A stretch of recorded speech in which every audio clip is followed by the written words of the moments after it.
I first learned about PHOIBOS watches through the community channels that I'm a part of. It's on your guys' wrist, and I became aware of the brand altogether because I saw a lot of people putting it on wrist and saying great things about the company.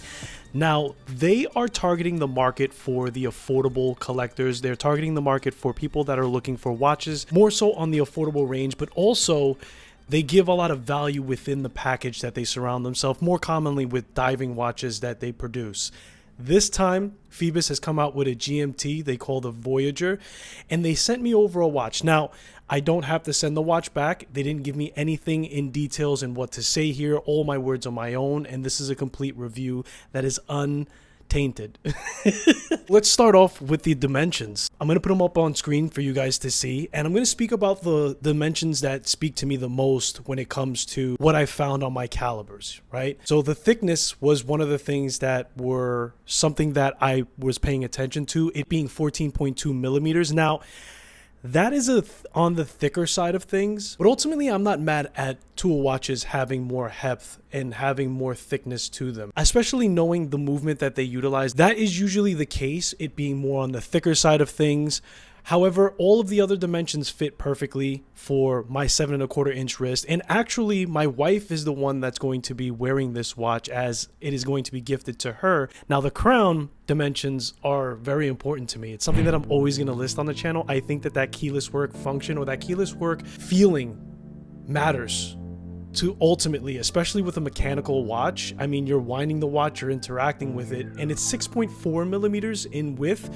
So that for me is something that's going to be easy to grip so long as the finishing also runs parallel to that, and you're getting a nice knurling here, and the crown has plentiful amount of grip. Water resistance, 100 meters. Now, here's the deal. I know a lot of you feel that you want to get the most out of your water resistance in your watch, regardless if you're going into those extreme depths. But unlike what PHOIBOS normally releases, which is the divers, this is a GMT watch. So I think it's more socially acceptable for a GMT watch to have less water resistance. And to be honest, 330 feet, I think is going to be enough for what most people are going to stress test the watch ultimately.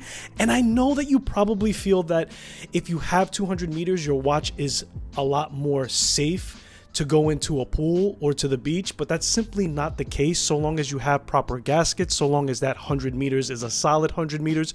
Water's not going to get into it unless you're putting it under water pressure and you're actually going underneath water to the depths that it's going to challenge that 100 meters. So all that to say this, 100 meters should be enough for you. The weight, 171 grams, and 75 grams of that is coming from the watch head alone. It has some heft to it. So even if you switch out to a lighter strap going away from the bracelet, you're still going to feel like you have, you know how you kind of feel like that quality comes from that heaviness of it. And again, that goes back to utilizing the movement that's within it that's giving it that kind of heft altogether. So moving on to the movement, NH34. I'm really happy that Seiko decided to release a GMT and affordability and mass produce it and allow micro brands to utilize it. It gives us creations like this. These watch brands are now able to utilize a more affordable movement that gives us the GMT function. Now, this is a collar GMT, and look, I've owned both. I've owned the collar GMT, I've owned the True Traveler GMT, to be honest with you, and I don't do a lot of traveling. Both get the job done, and I like the fact that the NH34 gives you the ability for the quick set on the date, so it has its pluses. And aside from that fact, when companies and brands like PHOIBOS utilize the NH34, it now allows more of the value, or at least more of that price point, to lean more into what they're giving us out of the watch altogether. Yes, they can give us perhaps different materials or give us better bracelets and still keep it within the price points that we are expecting from a brand such like this, and still have a quality watch and a reliable movement to go with it. Now, the watch is coming with a bracelet. It has screwed in links, which were a pleasure to size. It has brushing and polishing in the right places, in my own opinion.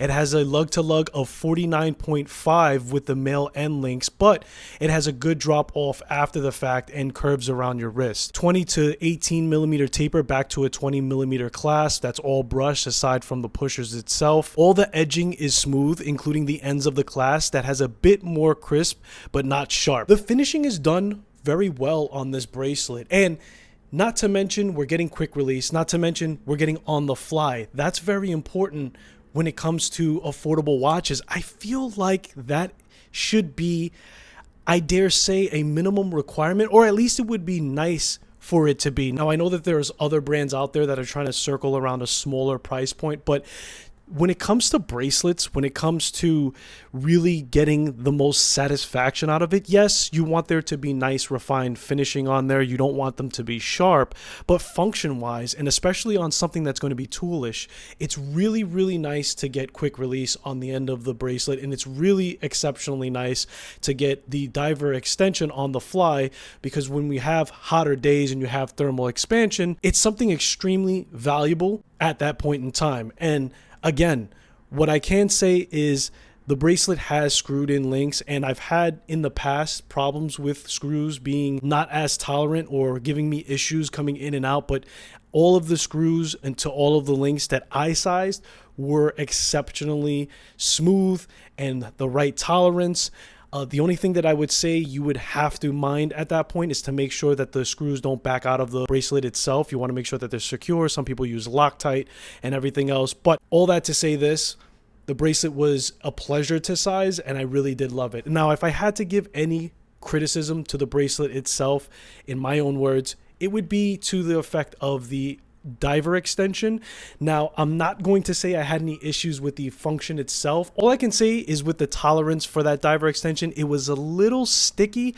Sometimes it was a little ratchety. I mean, it is a ratchet clasp at the end of the day, but the tolerance and the smoothness to changing the different sizes and recalibrating it could have been slightly better adjusted. But overall, it got the job done, and I didn't have any issues with the function itself. The case back. I'm glad that they went with a solid case back. The movement is nothing to write home about visually. It doesn't have a lot of finishing on the NH34. So seeing that case back being bead blasted and having the engravements on the specification text itself, Phoibos utilized their logo, which is an octopus on the back of it. They did it very well. It's very dimensional. It's very 3D, if you will. Very nice finishing on the case back. And again, I would prefer personally, if a company is not utilizing a movement that has a lot of finishing to the movement itself, it's not really necessary or really worth the compromising of more seals going wrong underwater, if that's the case, if that makes any sense. All right, so the crown is something that I actually want to really highlight. And it's not something that I often do. I did mention the importance of the crown, but I want to mention this aside from it. It was extremely smooth threading when it came to screwing in the crown and taking it back out. I really have never taken notice to that part of it. And I'm talking about the crown and the crown tube interaction, but it was extra smooth and buttery smooth screwing in the crown. It was really, really nice. Now, I don't know if that's the case for every single model. There are those of you that have collected more Phoibos or Phoiboses than I have. So let me know in the comments if that's a common practice for them, or was this just a fluke? But oh man, keyless work function and interaction is super important. The finishing on the crown itself was spectacular. It is signed with the actual logo from the company as well, so I have no qualms with the crown. In fact, I was impressed by it so much that I had to make sure to mention that. For the case itself, we're getting vertical brushing. Not the finest finishing in the world, but it was still cool to see the vertical line brushing, aside from always seeing that horizontal brushing that we mostly get in other cases itself. But for the price point, I definitely think that it is justified for the cost of what they're asking for the watch altogether. And to be honest, as a tool watch, you can probably get away with a less sophisticated finish or brushing anyway. The bezel is bi-directional, ceramic white insert, coin knurling, segmented by squares with polished finishing. It has a 24 click, 1 per hour tracked on the second time zone tracking.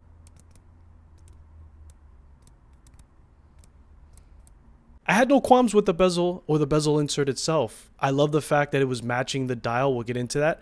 And I love the fact that it was easy to grip.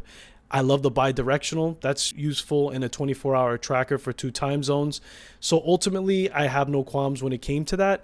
and I thought that it had a nice finish, and I was happy that they actually used ceramic. For the crystal, we have a double domed sapphire crystal with 3 layers of anti-reflective coating, and it performs fairly well for the reflection of light. It also has a blue hue feedback caught in direct sunlight. The watch has a lot of reflective properties to it. It has a mother of pearl dial, there are a lot of polishing underneath it, and it gives a lot of opportunity, especially in a double dome, to give reflection. So the fact that they took the extra step to put more layers of anti-reflective coating, I think was important. I think that it does effectively reduce reflection altogether, but at the end of the day, when you have a crystal that's domed, you're gonna have some reflection. For the most part, it offsets that. We have an hour hand that stands out. It's diamond shaped to match the indices. It has a gold tone, bold, filled with lume.